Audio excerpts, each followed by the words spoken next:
intindihin yung utang. Paano siya gumagana? Bakit tayo mangungutang? Yun nga, bakit tayo mangungutang? Kasi Kulang tayo sa pera, diba? budget. Kulang sa budget. Okay. So, meron tayong isang taong nangungutang. Anong tawag natin sa taong nangungutang sa English? Borrower. Na itong borrower na to ay kulang sa pera, di ba? Kulang siya sa pera. Saan siya ngayon kukuha ng pera? Kanino siya mangungutang? Sa anong klaseng tao? Sa financing company. Sa financing company. Na, well, yung mga financing company, saan nila nakukuha yung pera nila? Bangko. Saan nakukuha ng bangko yung pera ng bangko? Sa tao na? Okay, sa tao na nag-deposit. Paano nakakapag-deposit yung mga taong to? Kasi itong mga taong to, kung ito kulang sa pera, sila may sobra, di ba? Sa English, di ba, may excess fund sila. Sobra sa pera. So basically, kahit na hindi bangko, yung mga tao lang na pwede mong utangan, sila yung mga tao, yung mga lender, sila yung mga taong sobra sa pera. Hindi masama yung maging sobra. Gusto nating lahat sobra tayo sa pera, di ba? So hindi masama yan. Sobra sa pera. So ano nangyayari? Paano gumagana yung pangungutang? Etong may pera, kaya niyang magpautang, di ba? Pagtatagpuin mo yung kulang sa pera, yung kulang tsaka yung sobra, tapos si lender, si nagpapautang, magpapautang siya, yung direksyon ng araw, doon na pupunta, yun yung direksyon ng pera. Okay. So, eto, magbibigay ng pera rito. Yung anong tawag dun sa amount na inuutang natin? Yun yung, okay, yun yung principal. Tawagin natin principal. Yun yung borrowed amount, yung amount na inutang natin, yung principal. Okay? Kailan to bibigay ni lender kay borrower? Kailan? Ngayon. Kasi ngayon kailangan ni borrower yung pera eh. Ngayon. Okay. Tapos, anong kapalit to? Namimigay lang ba si lender ng pera? Hindi, di ba? Hindi. Anong nangyayari? Agreement. Si borrower, anong gagawin niya? Pipirma muna ng ano. Okay, sige. Tapos, pero in the end, pagbatapos lahat ng pirmahan, anong mangyayari? Of course, wala na lang pera. Ha? Hawakan na niya yung pera. Dapat, okay, hindi, dapat may pagkakasunduan na agreement na anong gagawin dapat ni borrower? Ano yung dapat na gawin? Ha? Pagbabayad. Siya kay lender ng gaano kalaki. Kung ito yung principal, syempre dapat niyang ibalik yung principal. Tapos, meron pang dagdag na interest. Kailan niya gagawin to? Ngayon din? Nagpaliwaan na tayo ng pera. Eh, bibigyan ko kayo yung pera, tapos bigyan niyo ako ng interest ngayon din. Ganun ba yun?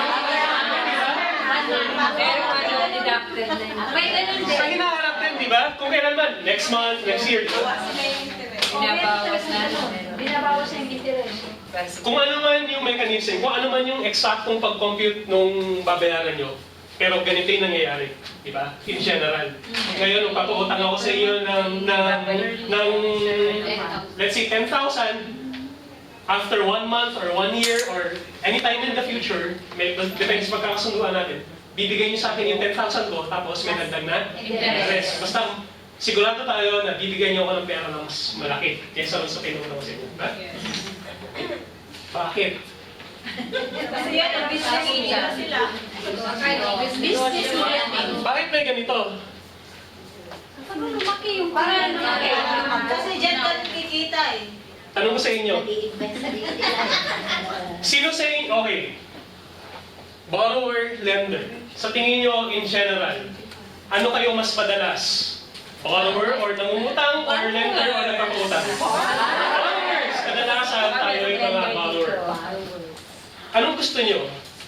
May interest o wala as borrowers? Kung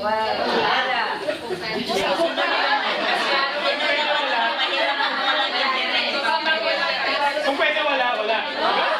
Sino ba namang nasa tamang pag-iisip na mangungutang na gustong may interest o malaki?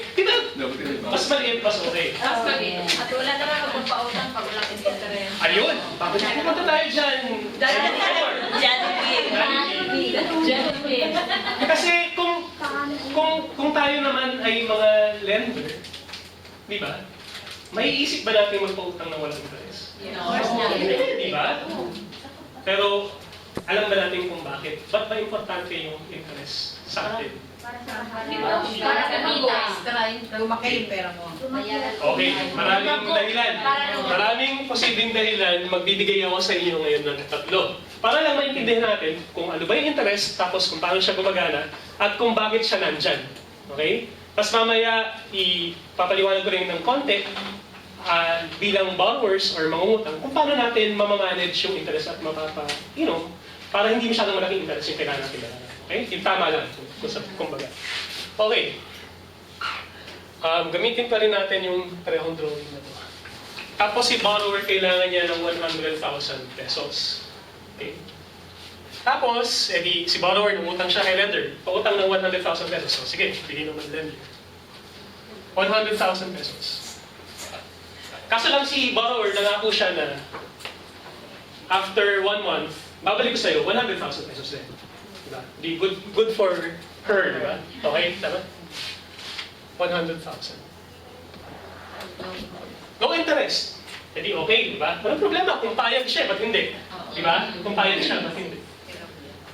Kaya ang problema, kunwari ito si borrower X pala. Paano kung may isa pang tao? Si borrower Y. Na gusto rin niyang mangutang. Okay? Kung kayo si borrower Y, gusto niyo makuha yung 100,000 ni lender. Anong gagawin niyo? Sasabihin niyo kay lender, uy, si X, ang offer lang sa inyo, babalik lang yung 100,000, di ba? Kaya ako, pagkakuha ko ng 100,000 sa'yo, bibigyan kitang mas malaki, let's say 105,000, kikita ka sa akin. So sa akin mo lang pautang yan, di ba? Okay. Kung kayo si lender, kayo kayo magpapautang? X or Y? Y, di ba? Okay. So anong pinapakita ko sa inyo dito? Okay, pinapakita ko dito, di ba kanina pinag-uusapan natin yung supply and demand? Yung pinag-uusapan yung inflation? Yung supply and demand, yung isang effect niya, pag tumataas yung demand para sa isang bagay, ano nangyayari sa presyo ng bagay na yun? Tumataas din. So, ganun din yung nakikita natin dito, na kung yung utang, isa siyang bagay, di ba? Pag dumadami yung gustong mangutang, pag tumataas yung demand, kanina isa lang yung demand, isa lang may gustong umutang, di ba? Tapos ngayon, dalawa na, pag tumataas yung demand para sa bagay na yun, ano nangyayari rin sa presyo ng bagay na yun? Tumataas. So, pwede natin isipin na yung interest, siya lang yung presyo ng utang. Okay? Kasi, nagbabayad tayo ng interest para magamit natin yung pera, let's say, for 1 month or for 1 year. Okay? Merong benepisyo sa atin yung paggamit na yun, di ba? Hindi pwedeng libre yun, kailangan yung presyo. Okay? At yung presyo na yun, napapataas or napapababa, depende dun sa supply at demand. Okay? The same way, paano pag maraming taong may pera? Maraming pwedeng magpautang. Di ba? Kung kayo yung mangungutang, pipiliin nyo yung pinakamababang interest. Di ba? So, pag mas marami yung supply ng pera, bababa yung interest rate. Okay? So, naintindihan po ba natin? Ito, epekto ng supply and demand sa interest. Okay? So, ngayon matututo tayo ng economics, di ba? Ang galing, di ba? Okay. Ano pa? Ano pang makaka-apekto sa interest?